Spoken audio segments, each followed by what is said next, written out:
Hi, it's time for another verb of the day. Today's verb is work. Let's start with some definitions. The first definition and most common way that you're going to hear this verb used means to do labor. The second definition, to be in operation as a machine, this definition might apply if we're talking about a particular tool or machine that is working or maybe is not working. It could also mean to use or to manage. A third definition for this word work is to act or operate effectively.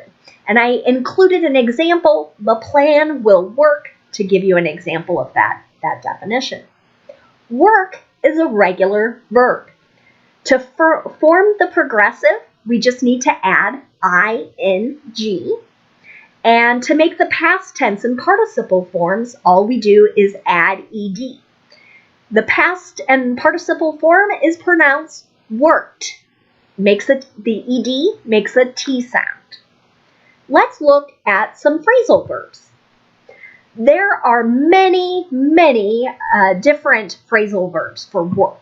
So this list is not complete, but I tried to pick out some of the more common things you might hear or read related to work. The first two phrasal verbs I've grouped together because their meaning is very similar, and you might hear these two phrasal verbs used interchangeably. The first two we're going to look at are work at and work for. Work at means to have a job in a place. And the example I have provided, they work at Hy-Vee. Work for means to be employed by a company. So you might also hear the sentence, they work for Hy-Vee. Those two sentences really have the same meaning. There is a second common definition and way that work at is used, and it means to put effort into something. Here's an example. I'm working at perfecting my Spanish. A third phrasal verb for us to look at is work on, and that means to work continuously. He has been working on the project for a week, and this tense is telling me that the work is not on this particular project is not complete. Another phrasal verb you might hear is work out, and that means to exercise. She works out for an hour each day. Work out as a verb here is very broad. It could be walking, biking, swimming, lifting weights, playing another sport. Encompasses many different activities. Another phrasal verb you might hear is work towards. And the meaning here is to work in order to reach a goal. I'm working towards my diploma is something I often hear from many students. Another phrasal verb is work up, and it means to cause, to develop, or increase. You really worked up an appetite. That might be something you hear after a person works out. The final phrasal verb that we're going to look at is work with. And there are two pretty close or connected meanings. So the first is to have the help of someone or something in one's work. So the first example I have there, they work with heavy machinery, connects to that particular meaning. So you might see they work with and then the name of a person or a group of people. The second definition, to have someone as the object of work, ties to the second sentence I provided here. So we work with children is something you might hear teachers say. In this instance, children are the object of the teacher's work. Let's look at some sample sentences with work. Today, I thought it might be good to practice how we use modals and other ways we talk about ability. So we're going to look at talking about past ability, present ability, and future ability. And there are two ways we can talk about ability. We can use the modals could and can, or we can use be able to. Let's start with past ability. To talk about past ability with a modal, you're going to use could and the base verb. And what's nice about modals is that the modal and the base verb are going to stay the same no matter what the subject is. So I could say, I could work with children. He could work with children. They could work with children. It doesn't change. The second way to talk about ability is to use be able to.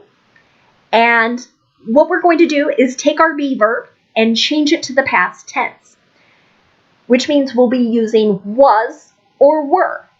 So with the subjects I, he, she, and it, we will use was, and they, you, and we will use were.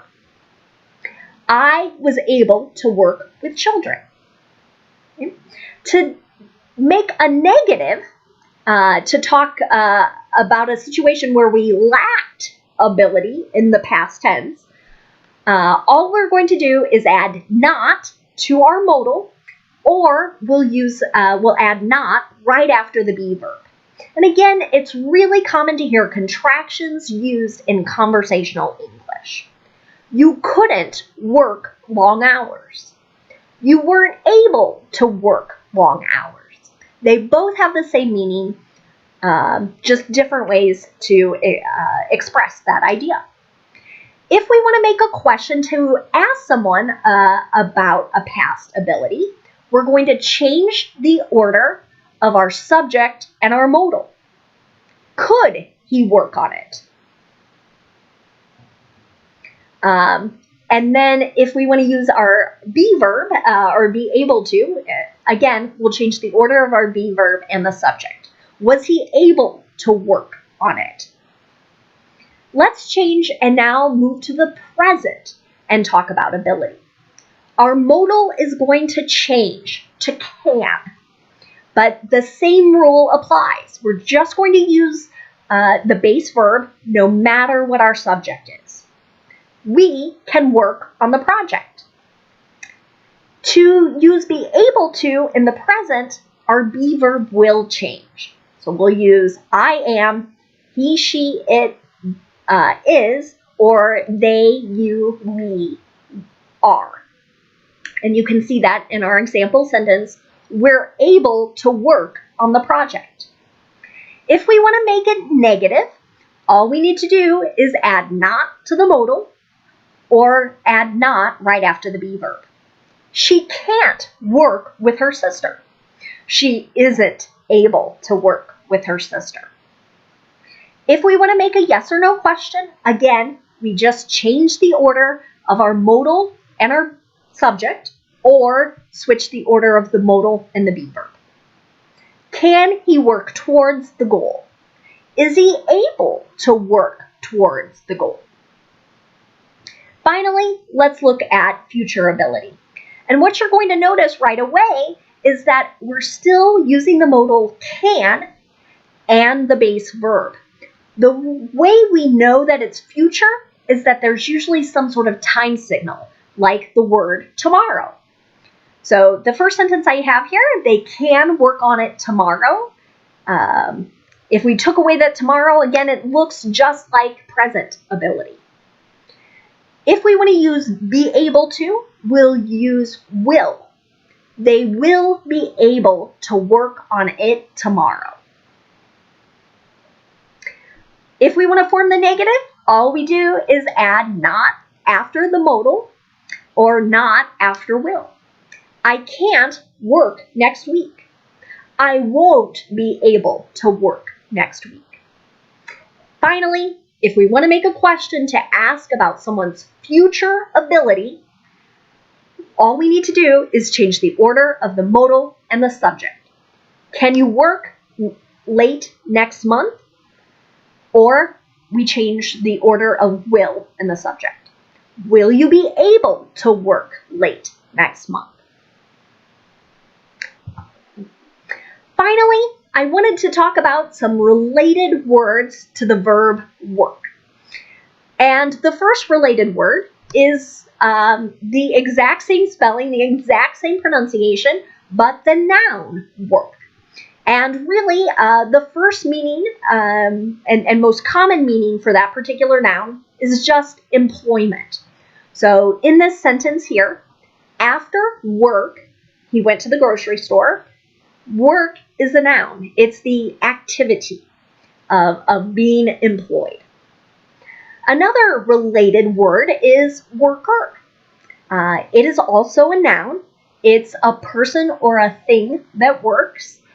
Sometimes you might hear the word employee, very similar in meaning. So here's an example sentence. The workers received raises. Another related word is work out. You might remember work out was also a phrasal verb, but it can be a noun. And what that means is structured physical exercise. So usually there's some sort of plan and goal. So in this sentence here, she goes to the YMCA for a workout. You're likely to see this workout be combined, and that would help signal to you that it's being used as a noun, not a phrasal verb. Finally, another compound word, so when we take two things and combine them, yard work. It's a noun, and it is the maintenance of a lawn or plants, really anything that's on the outside of your house. I thought this might be a good word because it's springtime and there are many people out doing yard work. This could be mowing, it could be raking, planting, again, anything usually done with the goal of kind of beautifying the area outside one's house. Thank you so much for watching today's video.